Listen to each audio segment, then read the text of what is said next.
ఆలూరు అమ్మాయి కోడూరు కోరునికి పెత్తనం చేసేది పెనుగొండ బావా.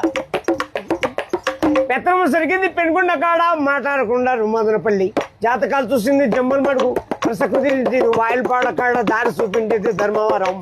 కట్నం ఇచ్చింది కల్చర్లలో కుదురుకుంది కూడేరులో మరి ఖాయమైపోయింది కదిరేనండి. ఒక్కాకు వచ్చింది ఒంగోలులో, భీము తీసింది బిల్లూరులో, ఆకూరలు తెచ్చింది ఆదోండ్లో, అన్నాలు చేసింది అనంతపురం, చీరలు తెచ్చింది చిలకలూరుపేట.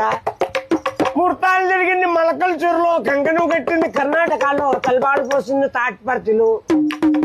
భోజనం జరిగింది బుక్కపట్నం, శైలు కడిగింది చెన్నైలో. బొమ్మ చేసినారు బుక్కపట్నం, శైలు కడిగింది చెన్నైలో. తెలుగు పెట్టింది నల్లమాడవాళ్ళు, పాటలు పాడిండేది పల్మనేరోళ్ళు. పడకేసినారు